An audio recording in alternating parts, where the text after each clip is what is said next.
السلام علیکم۔ Daily golf Urdu میں خوش آمدید۔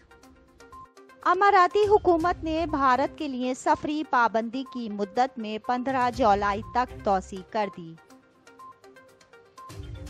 تفصیلات کے مطابق دبئی کی فلیگ شپ کمپنی ایمریٹس ایئر لائنز نے بھارتی مسافروں کے لیے 14 جولائی سے ٹکٹ کی بکنگ کا آغاز کر دیا ہے۔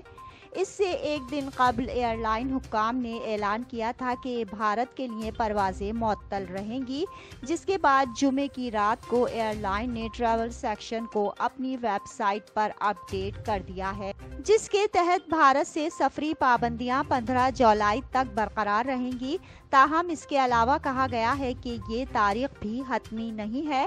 امارات کی general civil aviation authority Bharat کی امارات کے لیے پروازوں کی بندش کی مدت میں مزید توسیع کر سکتی ہے۔ یاد رہے کہ بھارت پر 24 اپریل سے سفری پابندیاں عائد ہیں۔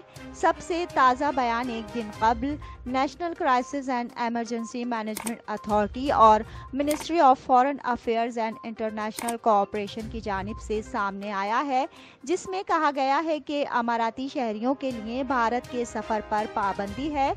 بیان میں کہا گیا ہے کہ اماراتی شہری Pakistan, Nepal, Sri Lanka, South Africa, Bangladesh, Namibia, Zimbabwe, Vietnam, Congo, Nigeria, Sierra Leone, Liberia اور یوگینڈا کا سفر نہیں کر سکتے۔ تاہم سفارتکاروں، ایمرجنسی ٹریٹمنٹ کیسز، سرکاری وفود اور حکومت کی جانب سے اعلان کردہ دیگر افراد کو ان پابندیوں سے استثناء حاصل ہوگا۔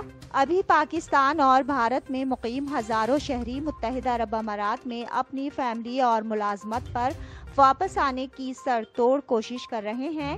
ان میں بہت سے افراد پرائیویٹ جیٹس اور دیگر ممالک میں قرنطینہ کر کے امارات پہنچ رہے ہیں، جن میں ازبکستان، آرمینیا، ترکی اور قرغیزستان کچھ تازہ مثالیں ہیں۔ اب تک کے لیے اتنا ہی۔ اگلے بلیٹن تک کے لیے خدا حافظ۔